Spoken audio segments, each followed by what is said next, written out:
Selamat pagi anak-anak. Selamat pagi, Selamat pagi, Ibu. Ibu. Bagaimana kabarnya hari ini? Apakah sehat semua? Sehat. Sehat, Bu. Baguslah. Semoga kita semua dalam keadaan sehat ya. Dan jangan lupa kalau kalian keluar tetap patuhi protokol kesehatan dengan menggunakan masker dan rajin cuci tangan. Nah, kita lanjut saja ke pembelajaran hari ini. Ibu akan coba share screen.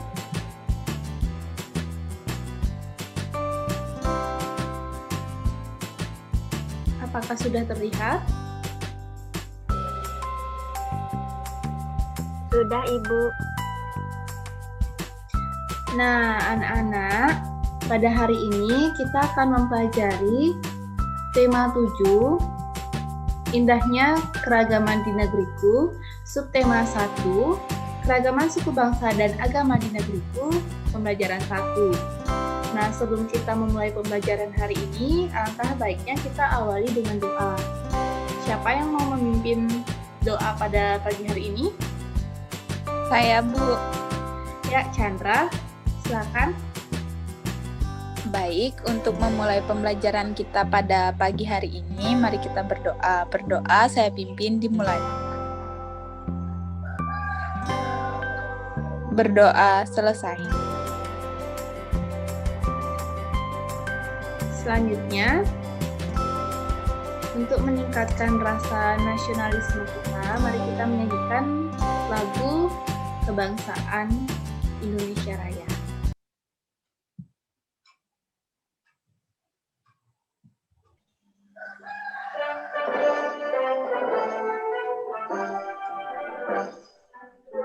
Indonesia tanah airku, tanah tumpah.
Nah, sebelum Ibu membacakan yang ada pada slide, Ibu ingin bertanya apakah hadir ada teman-temannya yang tidak masuk hari ini? Semua hadir, Bu. Nihil berarti Semua ya? hadir. Iya. Baik, bagus sekali. Meskipun daring, kita harus tetap semangat belajar ya. Nah, kita lanjut saja. Ini merupakan ada sedikit teks yang menyangkut tentang materi pada pagi hari ini. Ibu akan bacakan, tolong anak-anak dengarkan. Bhinneka Tunggal Ika. Pernahkah kamu mendengar kalimat itu? Ya, kalimat itu terdapat pada Garuda Pancasila. Garuda Pancasila adalah lambang negara kita. Bhinneka Tunggal Ika berarti berbeda-beda tetapi tetap satu. Kalimat Bhinneka Tunggal Ika terdapat dalam buku Sutasoma. karangan Empu Tantular. Empu Tantular hidup pada masa kerajaan Majapahit, sekitar abad ke-14. Dalam buku Sutasoma, pengertian Bhinneka Tunggal Ika lebih ditekankan pada keanekaragaman agama dan kepercayaan di kalangan masyarakat Majapahit. Nah, anak-anak, dari teks yang Ibu bacakan dan juga gambar yang terdapat pada slide, kita dapat ketahui bahwa bangsa Indonesia ini terdiri atas beragam suku, agama, ras, budaya, dan adat istiadat. Nah, itulah yang kita pelajari pada pagi hari ini. Nah, anak-anak, sebelum kita lanjut ke materi yang pertama, Ibu akan membacakan tujuan pembelajaran yang akan kita capai pada pembelajaran 1, tema 7, subtema 1 ini. Nah, yang pertama yaitu melalui kegiatan membaca teks bacaan yang disajikan, siswa mampu menemukan informasi tentang suku bangsa di Indonesia dengan benar. Yang kedua, melalui kegiatan membaca teks, siswa mampu menyebutkan informasi baru mengenai suku bangsa di Indonesia dengan tepat. Yang ketiga, melalui kegiatan berdiskusi, siswa mampu menuliskan kata sifat, menuliskan kata sulit dari bacaan dan mampu menjelaskan artinya dengan tepat.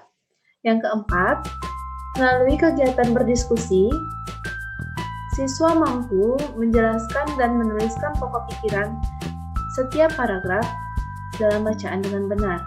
Yang kelima, melalui kegiatan melakukan percobaan, siswa mampu menjelaskan pengertian gaya dengan tepat. Yang keenam, melalui kegiatan melakukan pengamatan dan diskusi, siswa mampu menjelaskan pengertian gaya otot dan pengaruhnya terhadap benda dengan tepat. Nah, dari teks tadi, bangsa Indonesia terdiri atas banyak suku bangsa. Suku bangsa apa sajakah itu? Ada yang tahu? Dayak, Suku Bugis, suku Betawi, suku Sunda, suku Baliage, suku Sasak. Madura. Ya, benar sekali. Nah, ada berbagai macam suku di Nusantara ini. Dan ini akan bersangkutan dengan teks mengenai suku bangsa di Indonesia. Nah, Ibu akan tunjuk salah satu di antara kalian untuk membaca teks tentang suku bangsa di Indonesia. Jadi, teman-teman yang tidak dapat membaca dapat mendengarkan temannya yang membacakan teks ini. Ibu akan tunjuk Chandra Puspita. Suku bangsa di Indonesia. Sejak dahulu kala, bangsa Indonesia hidup dalam keragaman. Kalimat Bhinneka Tunggal Ika pada lambang negara Garuda Pancasila bukan cuma slogan.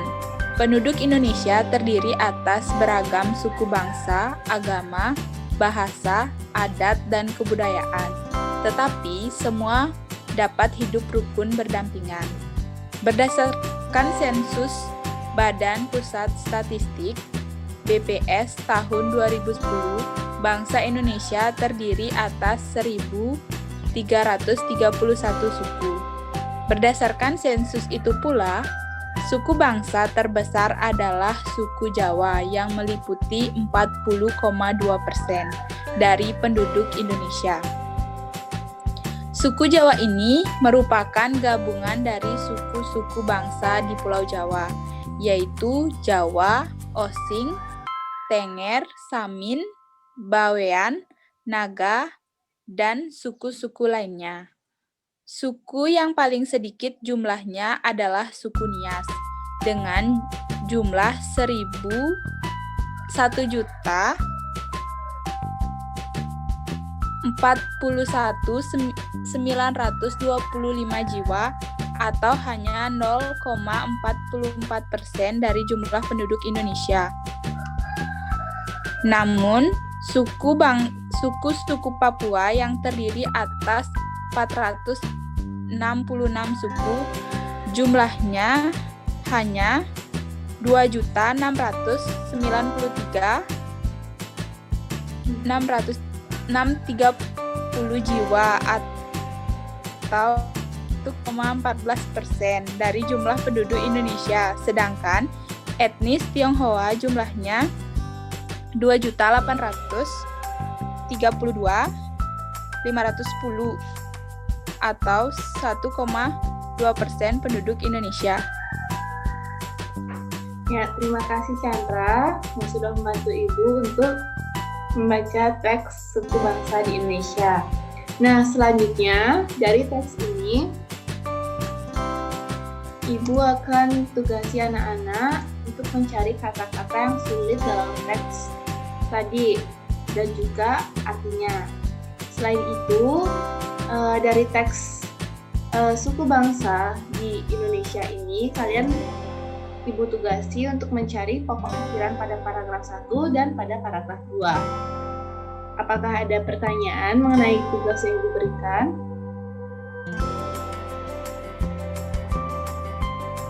Saya Ibu izin bertanya. Ya, Windy.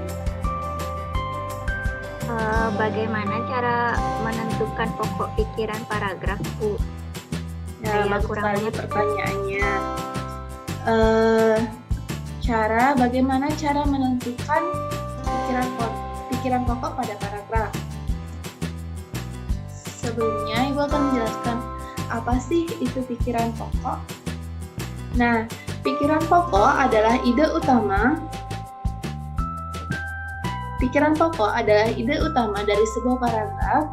Setiap paragraf memiliki satu pikiran pokok yang merupakan inti dari pembicaraan yang ada pada paragraf tersebut. Pikiran pokok dalam suatu paragraf biasanya terdapat di awal, bisa juga di tengah ataupun di akhir. Nah, sekarang cara menentukan pikiran pokok pada paragraf. Ada 3. Yang pertama, membaca seluruh kalimat paragraf. Yang kedua, menandai kalimat awal dan kalimat akhir paragraf. Yang ketiga, menandai pikiran pokok yang terdapat di kalimat awal dan akhir paragraf. Apakah bisa dimengerti, Windy? Bisa, Ibu. Terima kasih, Ibu. Apakah ada pertanyaan lagi? Tidak, Ibu. Ya, kalau begitu kita lanjut ke materi selanjutnya ya. Nah, pada slide apakah terlihat ada 3 gambar? Terlihat, Ibu. Lihat, Ibu. Nah, jadi menyangkut mengenai suku bangsa yang ada di Indonesia seperti teks sebelumnya, suku bangsa di Indonesia itu ada beraneka ragam seperti yang anak-anak tadi katakan, ada Batak, ada Bali, ada Sasak. Nah, di setiap suku tentunya berada di wilayah yang berbeda-beda dan memiliki kebiasaan yang berbeda-beda pula. Salah satunya alat transportasi mereka tentunya juga berbeda-beda. Nah, pada zaman dahulu banyak orang tua kita, tentunya nenek moyang kita ini menggunakan hewan untuk sebagai alat kendaraan. Seperti pada slide ada kuda dan ada juga kerbau. Nah, apabila Ibu ingin bertanya kepada anak-anak, apabila kuda ini menarik bendi, apakah yang terjadi?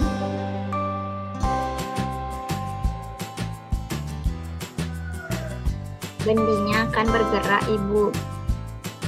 Ya, benar sekali, bendinya akan bergerak. Nah, kalau misalnya apabila sapi atau kerbau itu menarik pedati, apakah yang akan terjadi?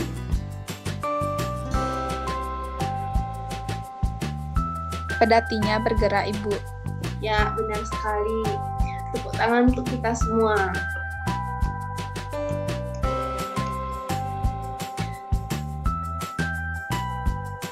Nah, benda yang bergerak tersebut disebut dengan gaya. Jadi, Apa sih itu gaya? Nah, gaya merupakan dorongan atau tarikan yang dapat menyebabkan benda bergerak atau berubah bentuk. Gaya mempunyai banyak jenis, sesuai dengan sumber yang melakukan gaya. Macam-macam gaya, antara lain ada gaya otot, gaya listrik, gaya magnet, gaya gravitasi, dan gaya gesek. Nah, Ibu akan memberikan sebuah video yang menyangkut tentang gaya. Anak-anak, silakan cermati videonya ya. Melakukan kegiatan seperti pada gambar berikut ini, mendorong mobil atau mendorong benda lainnya, melakukan kegiatan menarik meja atau menarik benda lainnya. Dari dua gambar tersebut, apakah kalian mengetahui apa itu gaya dan gerak? Ya, gaya adalah tarikan atau dorongan yang dapat menyebabkan benda bergerak atau berubah bentuk. Sedangkan gerak adalah perpindahan kedudukan benda dari tempat asalnya yang dipengaruhi oleh gaya. Jadi, sudah tahu perbedaannya kan? Berapa jenis gaya yang kalian ketahui?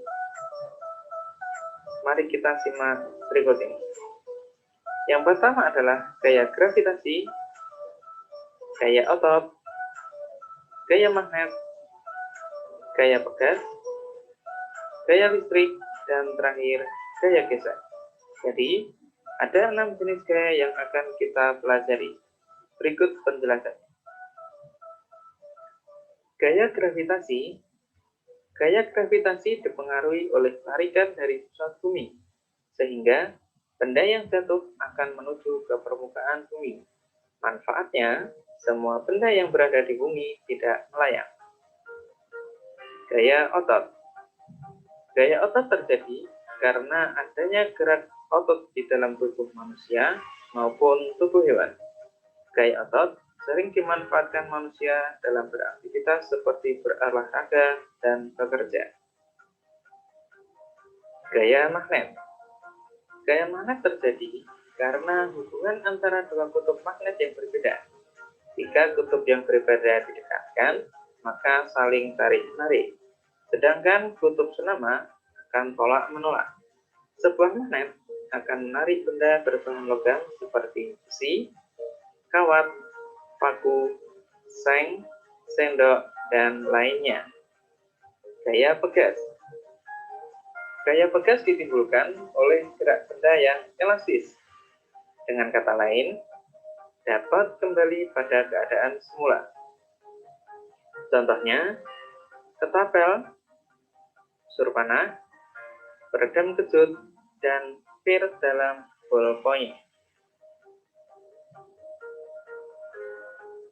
Gaya listrik.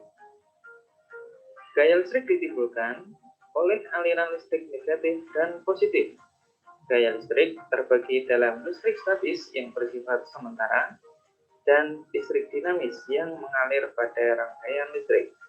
Contoh listrik statis yakni pada penggaris plastik yang dibasuhkan rambut kering dapat menganggap potongan-potongan kertas.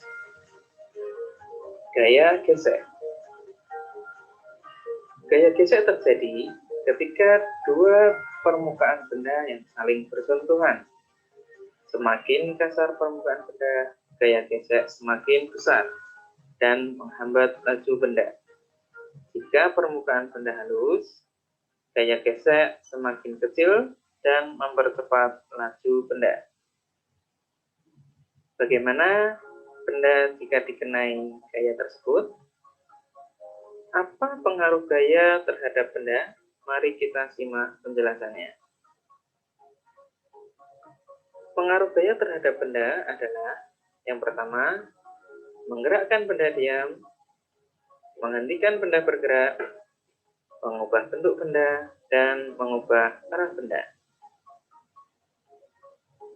Contoh gaya menggerakkan benda diam terdapat pada kegiatan melepaskan anak panah, mengendarai kendaraan bermotor, dan melemparkan bola atau benda lainnya.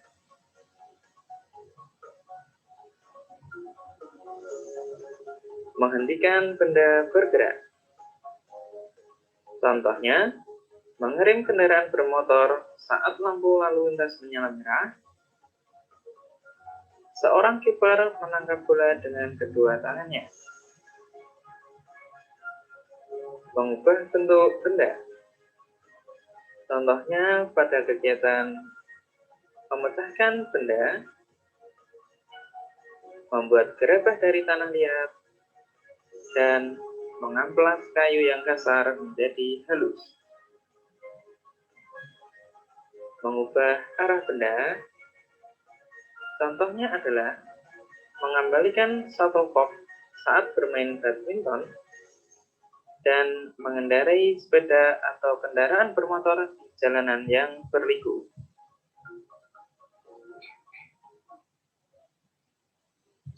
Nah, itu dia video yang dapat Ibu tayangkan. Nah, Ibu ingin bertanya kepada anak-anak, dari video tadi, terdapat berapa gaya yang ada? Siapa yang bisa menjawab?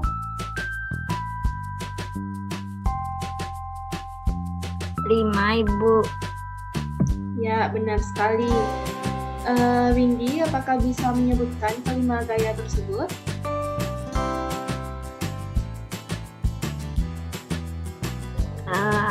Pertama ada gaya gravitasi. Yang kedua ada gaya otot. Yang ketiga ada gaya gesek. Yang keempat ada gaya pegas. Yang kelima ada gaya magnet. Ya, benar sekali. Terima kasih Windy sudah menyimak video dengan baik. Nah, dari materi yang Ibu berikan, selanjutnya ada kegiatan sederhana yang dapat kalian lakukan. Untuk tugas ini, Ibu sudah share di grup WA, dan anak-anak kerjakan menjadi satu halaman dari kegiatan tadi, pembelajaran bahasa Indonesia dan juga IPA-nya. Nah, langkah-langkah kegiatannya itu sederhana. Sudah ada contohnya juga pada nomor 1, yaitu dorong meja belajar pelan-pelan hingga bergerak sedikit lalu tarik ke posisi semula. Aktivitas yang dilakukan, apa saja aktivitas yang dilakukan dan hasilnya apa. Jadi begitu juga dengan nomor 2 dan 3. Angkat tas sekolahmu lalu letakkan lagi ke posisi semula. Nah, aktivitasnya seperti apa dan hasilnya bagaimana. Begitu juga dengan nomor 3. Ambil selembar kertas tidak terpakai, lalu lipat dan kemaslah kertas tersebut. Nah, aktivitasnya yang dilakukan seperti apa dan hasilnya bagaimana. Apakah sudah dimengerti anak-anak? Sudah. Nah, jadi itu tugas yang Ibu berikan pada pagi hari ini, tapi kita lanjutkan lagi sedikit pembelajaran hari ini. Nah, tentang gambar yang ada di slide. Perhatikan contoh kegiatan yang menggunakan gaya otot berikut. Apakah keempat gambar tersebut menggunakan gaya otot? Anak-anak? Iya, Iya, Bu.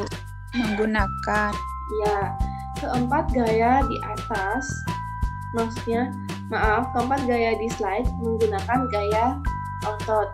Nah, salah satunya itu ada gambar orang yang membuat gerabah. Benar? Iya, benar Ibu. Ya, Ya, kegiatan membuat gerabah ini merupakan salah satu kegiatan yang menggunakan gaya otot. Seperti pada teks seni gerabah di Indonesia. Nah, pada teks ini Ibu ingin anak-anak mencermati teks ini dengan baik, dan Ibu juga ingin salah satu di antara kalian membacakan teks seni gerabah di Indonesia ini.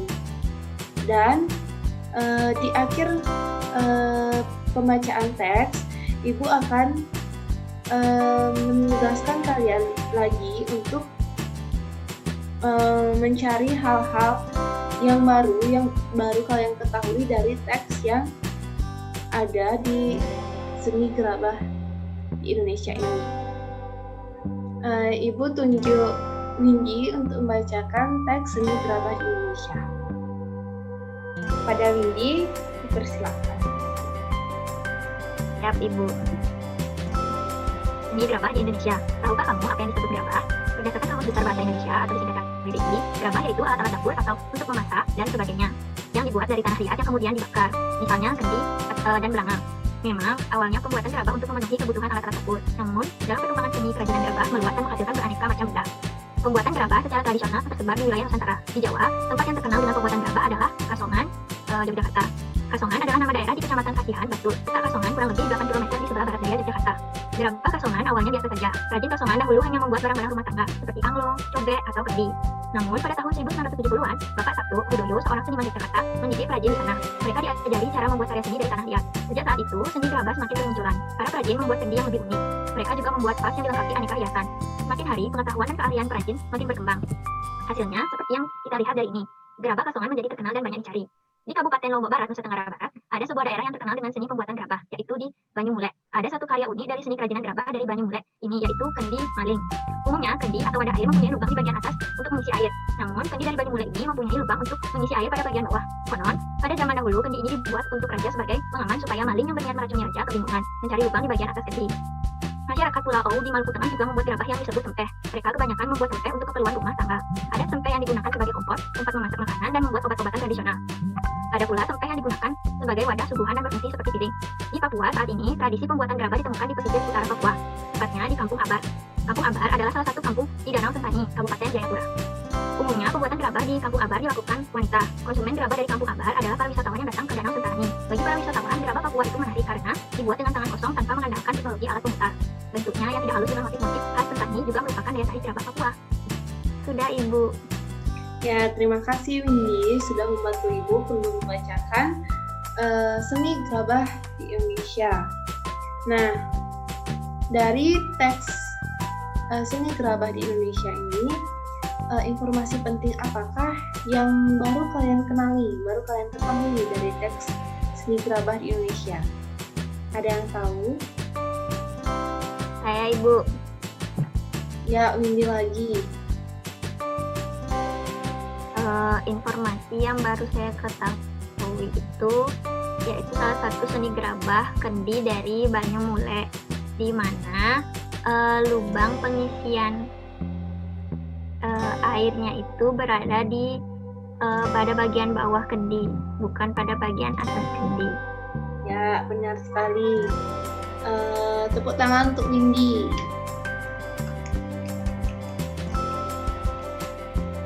Untuk anak-anak yang lain, apakah ada informasi lain yang baru kalian temui dari setelah kalian membaca teks seni gerabah di Indonesia ini? Selain di Yogyakarta, terdapat juga tradisi pembuatan gerabah di Papua. Ya, benar sekali. Ada tambahan lagi, Chandra? Tidak, Ibu. Ya, bagus sekali. Nah, ya benar sekali. Apa yang kalian tadi ucapkan itu benar sekali, benar bahwa informasi-informasi yang baru kita ketahui yang pertama itu ada kendi yang namanya kendi maling, yaitu di Banyumulek, Lombok Barat, Nusa Tenggara Barat, yang pengisi airnya itu berada di bawah bukan di atas. Terus ada juga selain di pembuatan gerabah di Jawa, di Kasongan itu, pembuatan gerabah itu ada juga di Papua dan ada juga di Pulau yaitu Maluku Tengah. yang biasanya membuat gerabah yang disebut dengan sempeh. Nah, anak-anak, untuk pembelajaran hari ini Ibu cukupkan. Ibu rasa kalian sudah sangat aktif dan ikut serta dalam kegiatan pembelajaran pada hari ini. Nah, anak-anak, sebelum Ibu tutup pembelajaran pada pagi hari ini, Ibu akan menyimpulkan apa saja yang sudah kita pelajari pada pagi hari ini. Apakah dari anak-anak ada yang tahu? Apakah masih ingat kita review kembali apa saja yang kita sudah pelajari pada pagi hari ini? Kita sudah belajar mencari kata-kata sulit, Bu. Ya, ada lagi. Mempelajari gaya dan gerakan. Ya, benar. Menentukan pokok pikiran pada paragraf. Betul sekali. Mencari informasi penting. Ya. Nah, sekian yang Ibu dapat sampaikan pada pagi hari ini, dan mengenai evaluasi Ibu akan share di grup WhatsApp, dan anak-anak silakan mengerjakan. Ibu akan tunggu hasilnya terakhir pada pukul 6 sore.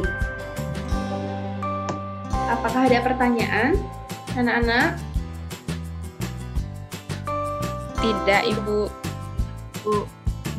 Nah, jika tidak, mari kita tutup dengan doa. Karena tadi Chandra yang membuka, Ibu ingin Windy yang menutup doa pada pembelajaran kali ini.